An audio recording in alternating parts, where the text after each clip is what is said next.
So welcome back to business economics class. We are in BBA first year, first semester business economics class. We are in fourth unit, that is budget line. In budget line, in the previous class, I have introduced you the concept of cost, the definition of cost, and the classification of costs. I have started yesterday. In the previous class, I mentioned about 4 kinds of costs. మనము BBA కు సంబంధించిన first year first semester business economics subject లో ఉన్నాం. ఇంతకు ముందు గత క్లాసులో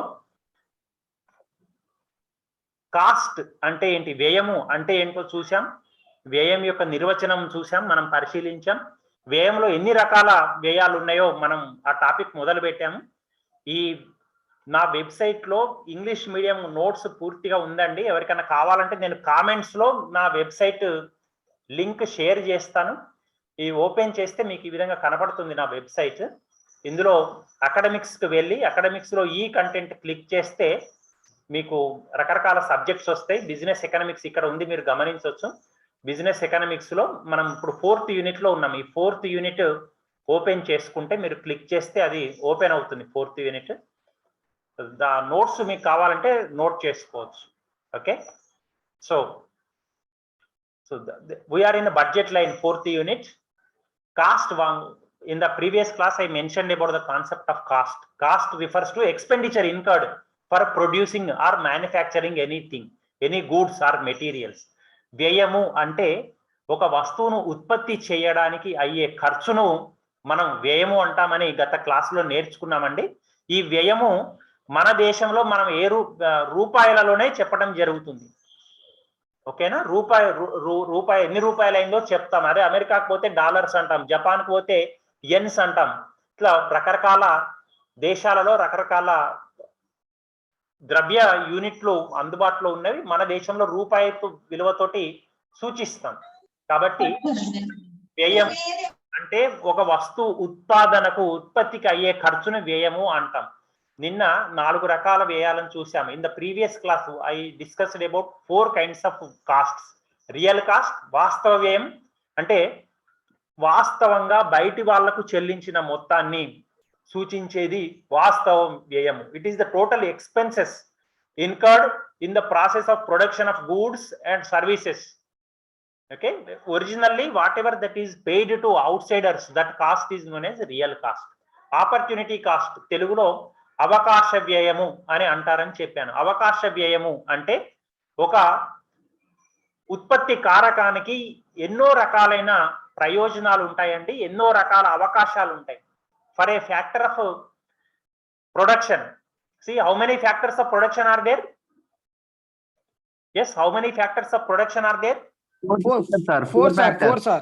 ఉత్పత్తి కారకాలు సార్ చెప్పండి. 4 ఉత్పత్తి కారకాలు ఉన్నాయి. Land, labour, capital, enterprise sir.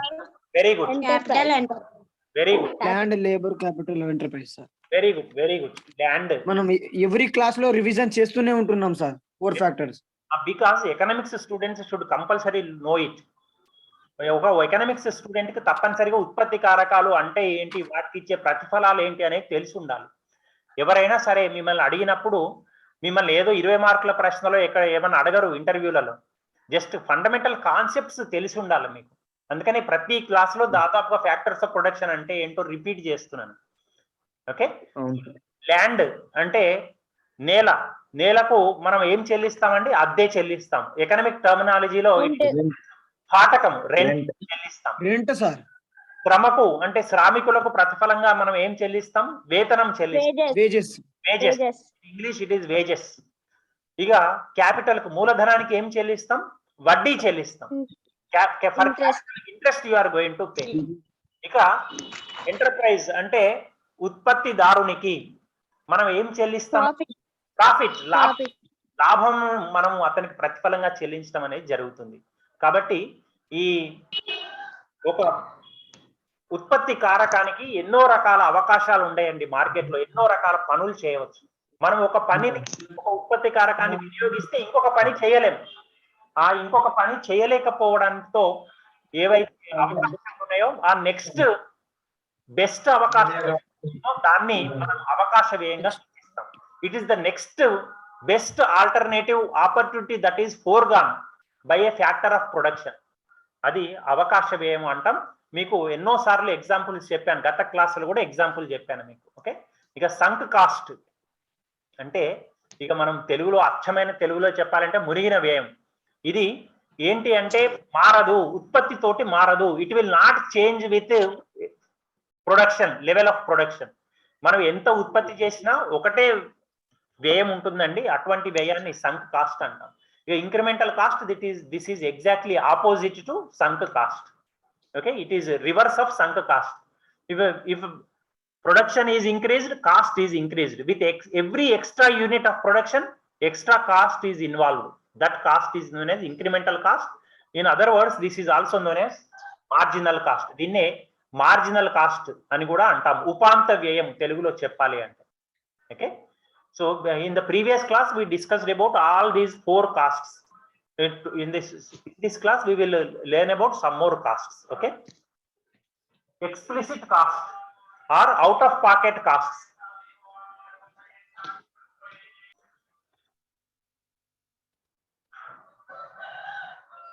Okay, next cost is explicit cost or out of pocket cost.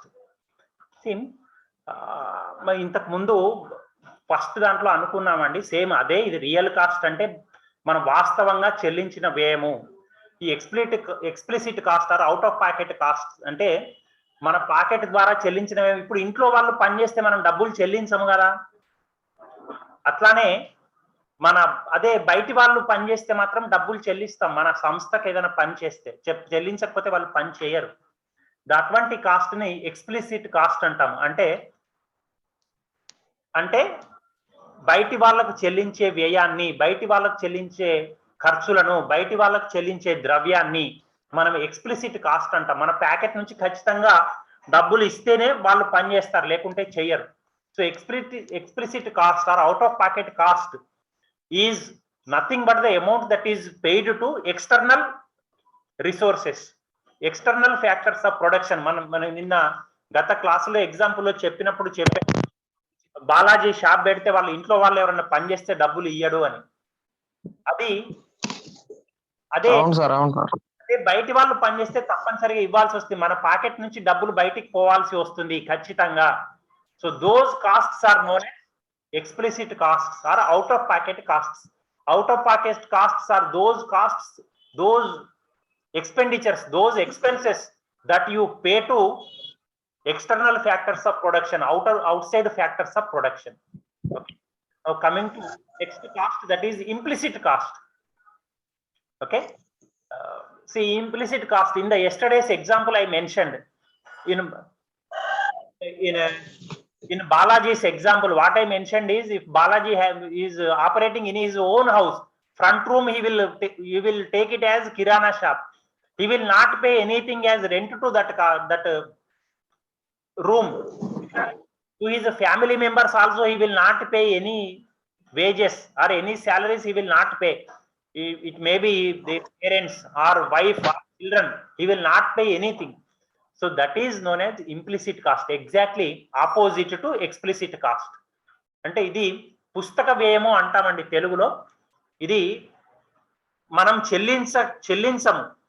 చెల్లించకపోయినా మనం తెలుసుకొని ఉండాలి. ఒక వ్యక్తి మన కుటుంబ సభ్యుడే బయట పని చేస్తే ఎంత వచ్చేది, నేను ఏం డబ్బులు ఇవ్వకుండానే అతనితోటి పని చేయించుకుంటున్నాను. అలానే మనం ఒక రూమ్ లో కిరాణా షాప్ పెట్టుకుంటే, మన ఇంటి ముందు రూమ్ లోనే కిరాణా షాప్ పెట్టుకుంటే, ఆ కిరాణా షాపు బయటి వాళ్లకు రెంట్కి ఇచ్చినట్లయితే ఆ రూమ్ కు నాకు రెంట్ ఎంత వచ్చేది, నేను ఇప్పుడు కిరాణా షాప్ గా వాడుకున్నందుకు నాకు ఏ విధమైన నష్టం జరుగుతున్నది, నష్టమా లాభమా అని.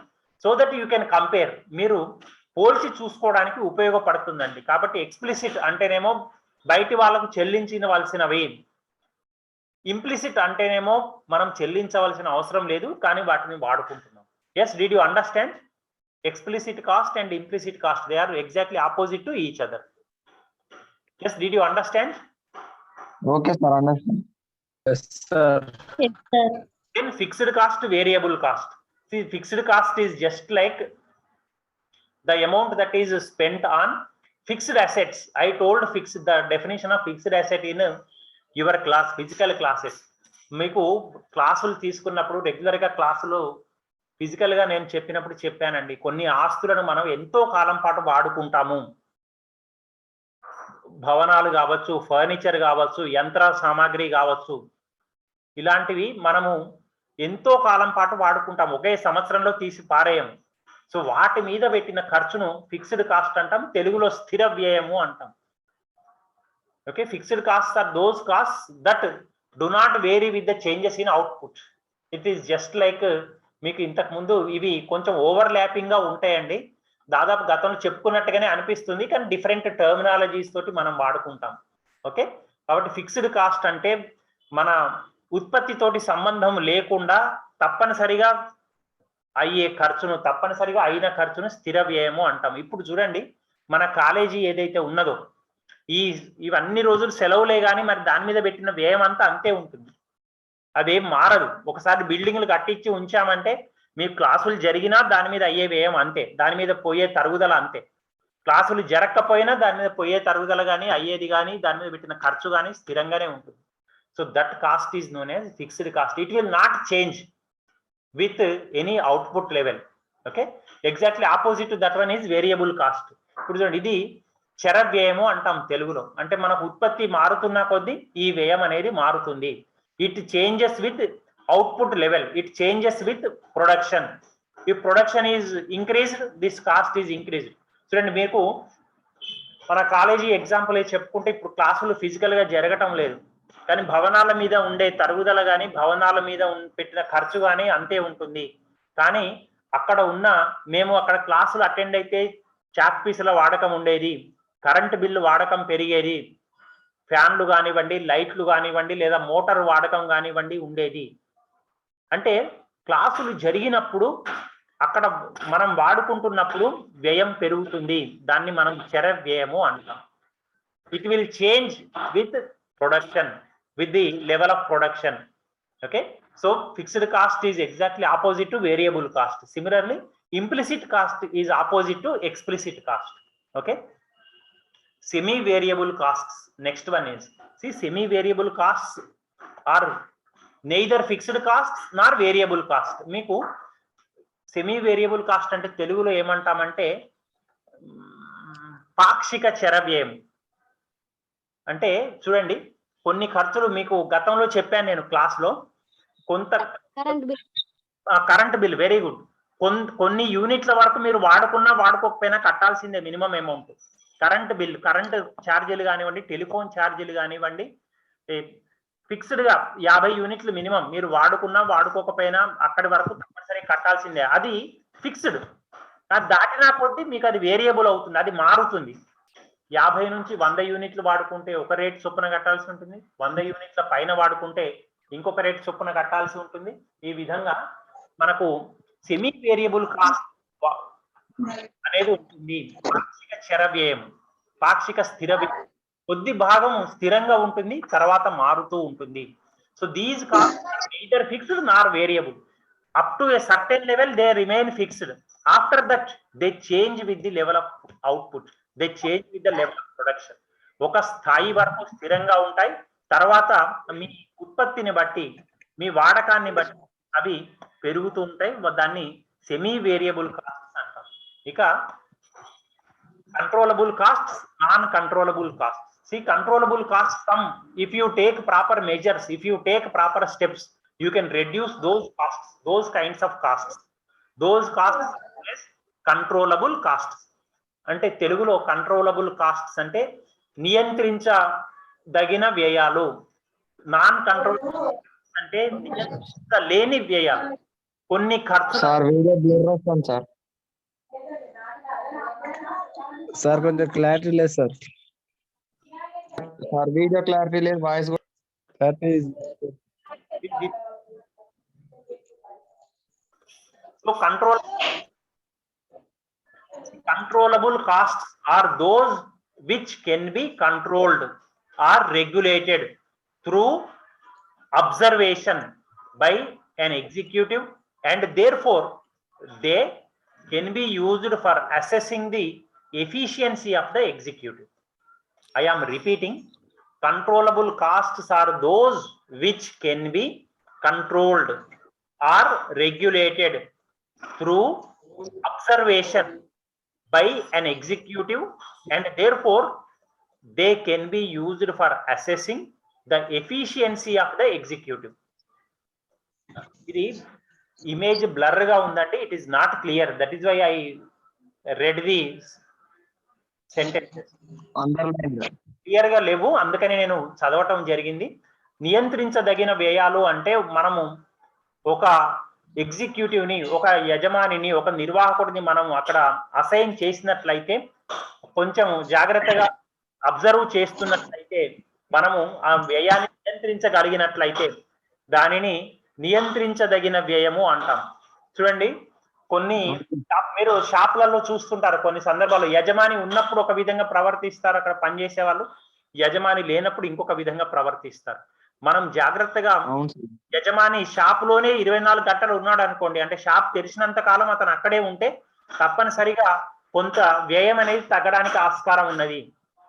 అదే యజమాని లేకపోతే ఆ వ్యయం కొంత పెరుగుతుంది, కొంత సిబ్బంది కొంత నిర్లక్ష్యంగా ఉంటారు, ఎవరు మనం చూడట్లేదు కదా అని చెప్పి. కాబట్టి ఆ విధంగా సో అటువంటి వ్యయాలను కంట్రోలబుల్ కాస్ట్స్ అంటాం, నియంత్రించదగిన వ్యయాలు అంటాం. So those costs which can be controlled if proper observation is done by an executive or by a manager. If a manager observes the employees, certain costs can be controlled, certain costs can be reduced. Those costs are known as controllable costs. Exactly opposite to this one is uncontrollable costs or non-controllable costs. The costs which cannot be subjected to administrative control and supervision are called non-controllable costs. Okay, ఇక్కడ నియంత్రించలేని వ్యయాలలో మనం 24 గంటలు కాపలా కాసిన వ్యయం ఎటువంటి స్థితిలోనూ తగ్గించలేము. అటువంటి వ్యయాలు నియంత్రించలేని వ్యయాల కిందికి వస్తాయి. చూడండి, మనము ఒకసారి బిల్డింగ్ కొని అక్కడ ఉంచాము అంటే తప్పనిసరిగా నువ్వు 24 గంటలు ఉన్నా దాని మీద పెట్టిన వ్యయం అంతే, 24 గంటలు లేకపోయినా బిల్డింగ్ మీద అయ్యే వ్యయం అంతే, అది మారదు. అదే మనం రా మెటీరియల్ ఏదన్నా ఉందనుకోండి, రా మెటీరియల్ నేను ఇంతకు ముందు చెప్పినట్టుగా ఒక సిబ్బంది, మీ దగ్గర పనిచేసే సిబ్బంది మీరు ఉంటే తక్కువ రా మెటీరియల్ తోటి పనిచేయడానికి ట్రై చేస్తారు.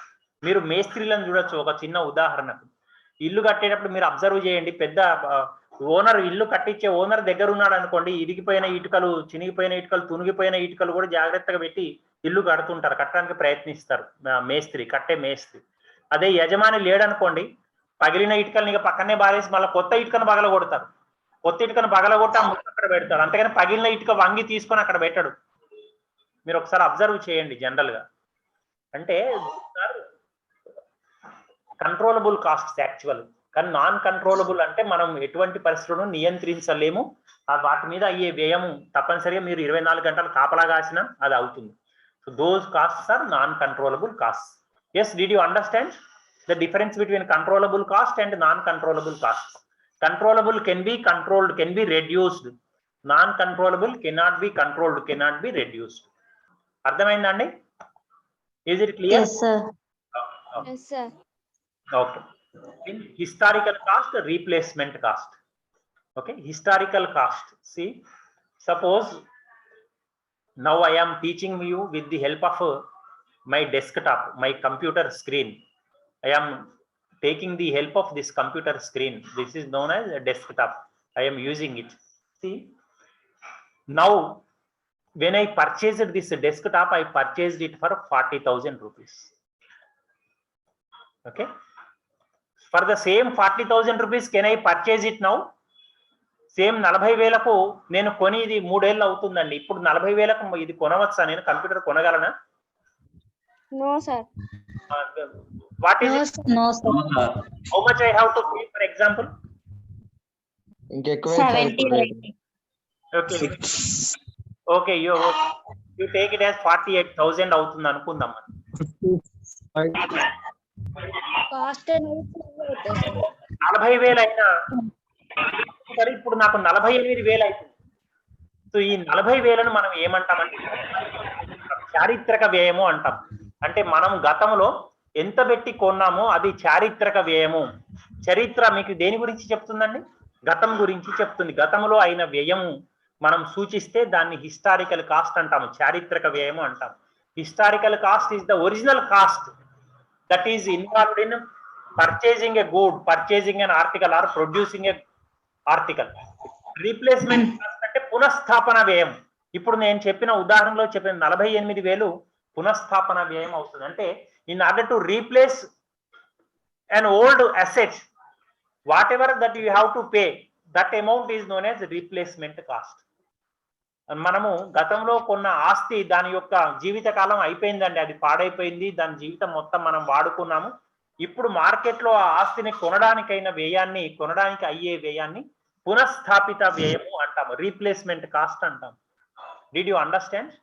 Historical cost is cost of asset. Yes, sir. ఆ రోజు మీరు మొబైల్ అడ్వాంటేజ్ తీసుకొని చెప్పారు సార్.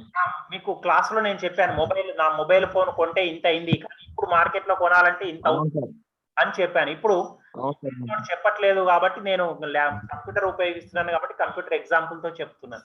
ఓకే, హిస్టారికల్ కాస్ట్ అంటే చారిత్రక వ్యయము. మనము ఒక వస్తువు కొనడానికి, ఒక ఆస్తి కొనడానికి ఎంతనైతే ఖర్చు చేశామో గతంలో, ఆ వాస్తవమైన ఖర్చుని చారిత్రక వ్యయము అంటాం. రీప్లేస్మెంట్ కాస్ట్ అంటే పునఃస్థాపిత వ్యయము. అంటే మళ్ళొకసారి ఒక గతించిన ఆస్తిని వాడుకొని దాని జీవితకాలం అయిపోయిన ఆస్తిని మళ్ళా కొనాలి అంటే ఎంత ఖర్చు అయితే అవసరం అవుతుందో దానిని ఎగ్జాంపుల్ మీ షర్ట్. నా షర్ట్ కూడా చెప్పాను నేను. Very good, very good. నా షర్ట్ కూడా నేను ఎగ్జాంపుల్ తీసుకొని చెప్పాను. Okay, Saranya. Sumathi sir. Okay, Sumathi. Okay, right, very good, very good. కాబట్టి అట్లా దాన్ని పునఃస్థాపిత వ్యయం అంటాము, replacement cost. Okay, so in order to replace an existing asset, in order to purchase a new asset, that amount is known as, that cost, that expenditure is known as replacement cost. Okay, so these are various kinds of costs. Okay, so what does cost mean? Cost means expenditure involved in producing goods, producing materials, producing things. There are various kinds of costs, and cost is always expressed in terms of money. వ్యయము అంటే ఒక వస్తువు చేయడానికి ఖర్చును వ్యయము అంటాము. ఇది ఎప్పుడు ద్రవ్య రూపంలోనే చెప్తాము. ఇప్పుడు సుమతి చెప్పినట్టుగా ఇది ఒక సెల్ కొనడానికి ఎంత అయింది అంటే, మీ 10 షర్ట్లు అయినంత ఖర్చు అయింది సార్ అని చెప్పం మనం. ఖచ్చితంగా ఇన్ని రూపాయలు అయిందని చెప్తాము, రూపాయల్లోనే కొలుస్తాము, ద్రవ్య రూపంలోనే చెప్తాము. So real cost, opportunity cost, sunk cost, incremental cost, explicit cost, implicit cost, fixed cost, variable cost, semi variable cost, controllable and non controllable cost, historical cost, replacement cost. These are the various kinds of costs that we have learned. Okay, now coming to short run and long run cost curves. But before we discuss short run cost curves and long run cost curves, let me ask you one question. ఈ question తోటి ఈ class ముగిస్తానండి మీ answer తోటి. What is short run, స్వల్పకాలం అంటే ఏంటి? What is long run, long run అంటే ఏంటి? Sir sir చెప్పండి. ఒకసారి ఎగ్జాంపుల్ చెప్పారు కదా sir, land, building, construction. I don't want example. What is short run? What is long run? Short run refers to time period output can be motivate the alternating quantities is input or resources. In short run, at least all resources is. Naresh, you please mute. Pujita, Ora Pujita, what is your answer? You are saying something. All factors of production cannot be changed. At least one factor can be changed. At least one factor cannot be changed. That is short run. Can be changed, you are saying. That is not can be changed. At least one factor of production remains constant. It cannot be changed. That is short run. Bhuvanachandra, at least one should be constant. Very good. Very good. Bhuvanachandra's answer is also correct. At least one you cannot change in the period. That period is known as short run. కనీసం ఒక ఉత్పత్తి కారకము మార్చలేమండి మనం. ఆ period ని స్వల్పకాలము అంటాం. For example మీకు మనం కానీ భవనాలు కట్టించలేము రాత్రికి రాత్రి, దానికి లాంగ్ రన్ అవసరం అవుతుంది. దీర్ఘకాలంలో అన్ని ఉత్పత్తి కారకాలను మనం మార్చగలము. చూడండి, ఉత్పత్తి కారకాలు భూమి మనం దీర్ఘకాలంలో కొనగలం, భవనాలు కట్టించగలం. శ్రామికులు దీర్ఘకాలంలో ఎంతమంది అంటే అంతమంది ఉద్యోగస్తులుగా నియమించుకోగలం. అట్లానే క్యాపిటల్ మూలధనం కావాలి, మూలధనం మనం దీర్ఘకాలంలో ఎన్ని అప్పులన్నా సేకరించవచ్చు. మనకు పలుకుబడి ఉన్నట్లయితే, మనకు తగినన్ని ఆస్తులు హామీగా చూపించుకోవడానికి ఉన్నట్లయితే దీర్ఘకాలంలో తగినంత మూలధనం సేకరించవచ్చు, తగినన్ని బిల్డింగ్లు భవనాలు కట్టుకోవచ్చు, తగినంత యంత్ర సామాగ్రి చేకూర్చుకోవచ్చు, తగినంత మంది ఉద్యోగస్తులను చేర్చుకోవచ్చు. అలానే మంచి మంచి నిర్వాహకులను మనం తీసుకోవచ్చు, మేనేజర్లను మనం రిక్రూట్ చేసుకోవచ్చు, నియమించుకోవచ్చు. సో దీర్ఘకాలము అంటే అన్ని ఉత్పత్తి కారకాలను మార్చుకోదగిన కాలము దీర్ఘకాలం. షార్ట్ రన్ అంటే స్వల్పకాలము అంటే కనీసం ఒక ఉత్పత్తి కారకాన్ని మనం మార్చలేము. స్వల్పకాలంలో మనం అన్ని ఉత్పత్తి కారకాలను మార్చలేము, కనీసం ఒకటన్నా స్థిరంగా ఉంటుంది. మనం దాన్ని ఎట్టి పరిస్థితుల్లో మార్చలేము స్వల్పకాలంలో. That is short run. So in the next class I will explain short run costs, short run cost curves. Okay, but before that you can see short run refers to the time period in which output can be modified by altering the quantities of inputs or output, input or resources. In short run, at least one resource or factor must remain constant. At least one factor of production remains constant. You cannot change it. Constant ante sthiranga untundi, manam marchalemu. In the next class we will see what are the short run cost curves. Okay, did you understand today's class? Yes, sir. Or are there any doubts? Understand? Are there any doubts? No, sir. Sharanya, Raj, Ora Pujita, any doubt? No, sir. Abhinay, No, sir. Banot Pujita, Bhuvana Chandra, Dharavat Balaji, any doubts? Navyasri, No, sir. Nova, Sumati, Neelam, Ora Pujita, any doubts? Ora Pujita, Yunus Pasha, Yunus Pasha, any doubts?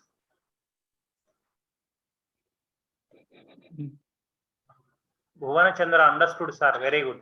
Thank you. So we will meet in the next class. I am running out of time. Okay. Shall I end? Shall I close? Yes, sir. Yes, sir. Okay, sir. Okay. Yes, sir. Okay, sir. Okay. Okay. Thank you, sir. Thank you. Thank you very much. Thank you, sir.